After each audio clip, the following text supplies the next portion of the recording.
Good morning. இன்றைக்கி வந்து 7th November. So இன்றைக்கி உள்ள லெவல்ஸ் மார்க் பண்ணிக்கோங்க. மார்க்கெட் வந்து நேற்று எப்படி டவுன் சைடில் அந்த டார்கெட்ஸ்லாம் வந்து கொடுத்துருந்தோம். ஸோ அந்த டார்கெட்ஸ் வந்து ஹிட் ஆனிச்சுங்கிற மாதிரி இன்றைக்கும் டார்கெட் ஹிட் ஆகும். ஓகேங்களா? ஸோ ப்ரீ லெவல் மார்க்கெட் அப்படிங்கிறது நமக்கு எக்ஸாக்டாக எடுத்து வச்சுருக்க லெவல்ஸ் தான்.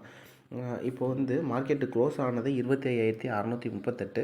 ஸோ கீழே வந்து 25,558. மார்க்கெட்டு ஓப்பனிங்லேயே ஃபஸ்ட்டு அந்த கேண்டில் கிளியர் பண்ணிடும். ஓகேங்களா? ஸோ ஃபஸ்ட்டு விஷயம். ரெண்டாவது இது பார்த்திங்கன்னா இன்ஸ்டியூஷன் உள்ளார வந்த இடம் 25,503 அப்படிங்கிறது.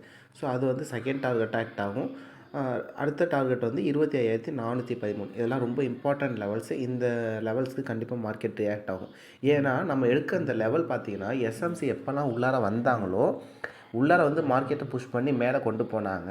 அப்போ திருப்பி அந்த லெவலுக்கு வரும்போது ஒரு சப்போர்ட் பாயிண்ட்டாக கண்டிப்பாக ஆக்ட் ஆகும். ஓகேங்களா? ஸோ நம்ம வந்து எஸ்எம்சி உள்ளார வந்த இடத்த தான் நம்ம வந்து மார்க் பண்ணி வச்சுருக்கோம். ஸோ ஒரு நாளைக்கு வந்து அதிகப்படியாக டச் இருக்கக்கூடிய ஃபேர் ப்ரைஸை தான் ஒரு நாளைக்கு ஃபேர் ப்ரைஸ்னு ஒன்று கிரியேட் ஆகும். ஸோ அந்த ஃபேர் ப்ரைஸையும் நம்ம வந்து ஒரு சப்போர்ட்டாகவும் எடுத்து வச்சுருக்கோம். ஓகேங்களா? ஸோ இது இந்த லெவல்ஸ் வந்து கண்டிப்பாக ரியாக்ட் ஆகும். ஸோ உங்களுக்கு இந்த லெவல்ஸ் வந்து கரெக்டாக நியர்பை போகும்போது நீங்கள் அதில் மார்க்கெட்டில் நீங்கள் எப்படி பிஹேவ் ஆகணும் அப்படிங்கிறத உங்களோட டெக்னிக்கல் அனலைஸை யூஸ் பண்ணி நீங்கள் பண்ணிக்கோங்க. ஓகேங்களா? Okay, thank you friends. பாய்.